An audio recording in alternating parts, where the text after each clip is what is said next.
I finally, after 7 years of living here in Germany, have learned my phone number, but it's gonna take you a while.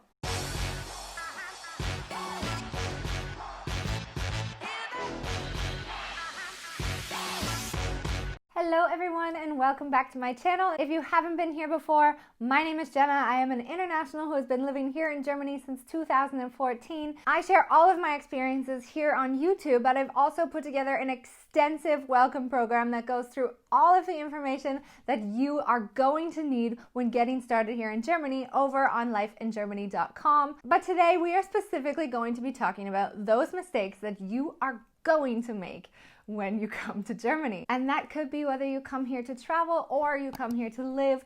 There are just some things that are inevitable. Things are going to happen, mistakes are going to be made, and I'm hoping that this video will help minimize those mistakes when you first get here. But I am going to be honest, so many people told me about multiple things that I am going to mention to you today, and I still made those mistakes. I hope you don't forget everything I mentioned in this video. Some of these are funny, but some of these can add up to be rather expensive mistakes here in Germany. First mistake that I always make and that I still sometimes make is knowing what floor I live on or what floor somebody else lives on. And you're going to laugh because if you've watched Emily in Paris, I loved that series because there are so many things that she does in Paris that are also mistakes that I commonly make here in Germany. And one of those being that she always kept thinking that she lived on, I don't remember the floor, but let's say like the second floor. And she did live on the second floor, but if you count the stairs, she actually lives on the third floor. So she kept going and trying to open her neighbor's door, who turns out to be this incredibly sexy neighbor of hers. But long story short is that basically here in Germany, you count the ground floor as the ground floor and not the first floor. Whereas in Canada or in North America, we count that as the first floor. And then the next floor would be the second floor and then the third floor and so on. Another very common mistake that is going to happen is regarding birthdays. And I hope that you've heard this before because this is something that you really should not forget. Wishing somebody happy birthday or giving them a present before it's actually their birthday might actually really upset them. And this is because I find most Germans are quite superstitious. And if you wish somebody happy birthday before it's their actual birthday or you make them open their gift before it's their actual birthday, then this could be a sign of bad luck for the year to come. To be honest, I still make that mistake today. I even did it this year. I gave my sister-in-law her present early as well as my niece. I just constantly keep forgetting about it, and in Canada, it's not a sign of anything. It doesn't mean anything other than the fact that you're thinking ahead and you're making sure that they have a present to open when it comes time their birthday. Which leads me to the next point, which is on your birthday in North America, people might take you out for dinner or take you out for drinks or throw you a surprise birthday party perhaps. But here in Germany, you are responsible for hosting a party or taking people out for dinner and drinks or bringing something to the office on your birthday, whether that's a cake or some goodies, candies, whatnot. You usually are the host on your birthday, and that is something that is very, very different here in Germany versus in North America. But if you don't show up at the office without a cake or something for your birthday, it might seem a little bit odd. So just to avoid disappointment, you will likely not be getting cake on your birthday. And if you decide to invite people out for drinks on your birthday, you have to know that you are going to be the one paying for it. My fourth point would definitely be a serious one here, and you really, really need to understand why it is that Germans have so many insurances. And I've planned to make a video about this hopefully in the future because there are many reasons why Germans have insurance. But there is one thing that you have to know. You can think, okay, it's fine that all the Germans want to have insurance, but I don't need insurance myself because if they have insurance, they are likely going to want to use it. And they usually assume that you will have insurance too. And when I'm talking about insurance, there are numerous different insurances that you can get. But today, I'm specifically talking about one that you absolutely need when you come here, and that is private liability insurance. Because You think that you're not going to make so many mistakes in day-to-day life, but you might be surprised at how many mistakes you've actually made, even in the past. So I've made so many mistakes back in Canada, but perhaps you spill something on someone's shirt and then you just say, oh, I'm so sorry, can I get that dry cleaned for you? And then they say, oh, don't worry about it. Here in Germany, that is not the same situation usually. What will typically happen is you will say, oh, I'm so sorry for spilling that on your shirt. Was it a very expensive shirt? If so, we can go through insurance. That is what we do here, and that is normal here. If you happen to spill something on someone's shirt and you don't have that private liability insurance, well, they're still likely going to say, let's just take it through insurance, rather than saying, oh, it's okay, don't worry about it, because it's a practical thing to have, and you cannot care if everybody else has insurance, but for you yourself, you really need to consider private liability insurance. And this is a good opportunity for me to jump in and say thank you so much to today's sponsor, which is Koya. And if you haven't heard of Koya before, this is definitely going to be something you want to check out, especially if you are an English speaker here in Germany. Koya is an insurance provider that provides home contents, private liability, dog liability insurance, pet health insurance, bike theft insurance, and e-bike theft insurance. There are a number of different insurances that you can consider. Private liability insurance is going to cover you if you cause physical or material damage to someone or someone's belongings. And this happens more often than you might believe. My most recent experience was when I went kayaking with my friends out on the river, and two of them were in a boat. One of them had quite a lot of camera equipment on her, basically her entire life in her backpack at that moment. They were in a canoe, and nobody really thinks that you're gonna tip a canoe, but it just happened that the other guy who was in the canoe stood up and they fell out into this nasty swampy river. And all of her electronics fell out with her, of course.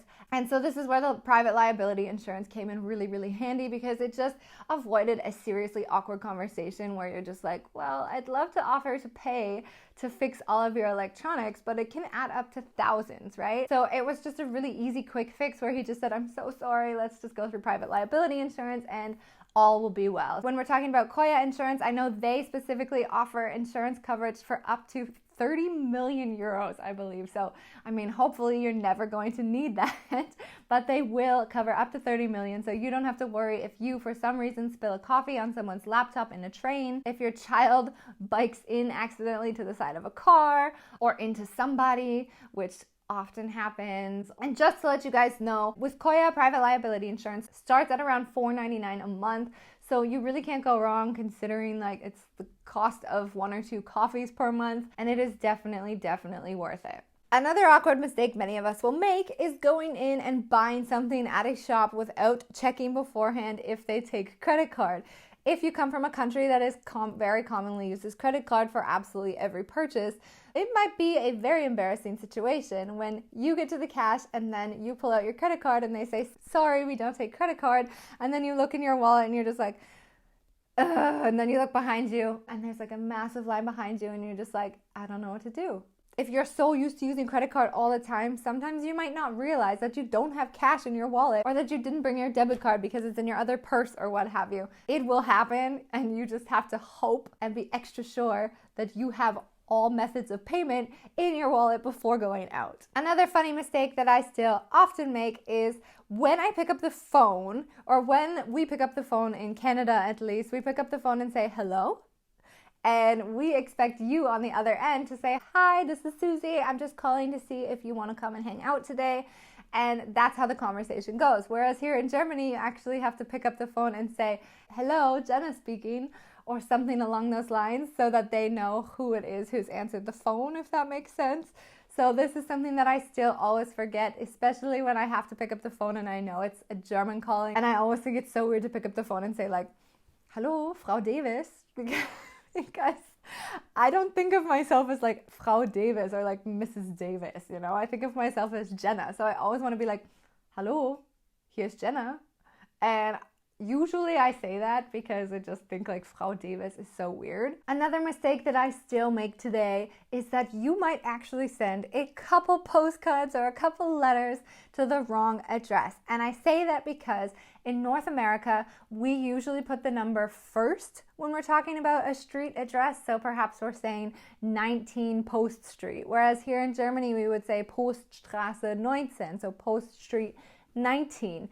And this simple little switch may actually ensure that your letter or your package does not arrive to where you intended it to go. So make sure that when you move to Germany or when you come here and you're sending packages or letters at all, put your address on the top left-hand corner there. And I always do. I actually have a stamp now with my address, so I just have to stamp it so that I'm not too lazy when I am sending out documents or packages to put that return address on there, because if you are sending out something that is of value, well, you don't want to have to make the mistake of putting the wrong address on and then losing all of your money or losing everything that you've sent over. You will also likely never remember your phone number, because here in Germany, phone numbers are so long. Like back in Canada, where I was from, we had the area code and then we had 7 other numbers. That was easy enough to remember because you always knew the area code and then you had 7 numbers to remember. But here in Germany, I have 12 different numbers in my phone number, and I'm always switching the area code by accident when I'm calling international and when I'm calling in the city versus when I'm calling outside of the city. I finally, after 7 years of living here in Germany, have learned my phone number, but it's going to take you a while. Let's talk about beer for a second. Funny enough, I got this question from an international who is planning on moving over here to Germany and wanted to know, what is the difference between beer in North America versus beer here in Germany? Well, first and foremost, beer here in Germany, I have to say, sorry America, sorry Canada, beer in Germany is just like 10 times better, 100 times better, 1,000 times better than beer in North America. But that's not the point, because you are not going to make the mistake of drinking beer here in Germany. No. The mistake you might make, and the mistake that I made, was that the alcohol content might be the same. Well, usually in Germany, the percentage can actually be a bit higher than in North America, but I find that the body of the beer is simply heavier. So my first experience at Oktoberfest in Munich, I was all excited. I was wearing my cute little dirndl, and I puked everywhere. This is honestly like the most embarrassingly public experience I have had here in Germany. I was not a bad drinker back in university, but when I drank beer, it was 10 o'clock in the morning and I had one of those like massive beer steins, and I drank the whole beer within like 10 minutes because I guess I didn't realize that that beer I was drinking was 6% and not the normal 4.5%, 5% back in Canada. And it was really, really heavy. The body of the beer was really heavy. So I stood up and was like, oh, I just have to go to the bathroom. And then immediately just like yacked everywhere. It was disgusting. And one more mistake before you go is that you might actually forget to pay for something here in Germany. And you might be thinking, how on earth would I forget to pay something? If you're buying something online, there are different options as to how you can pay.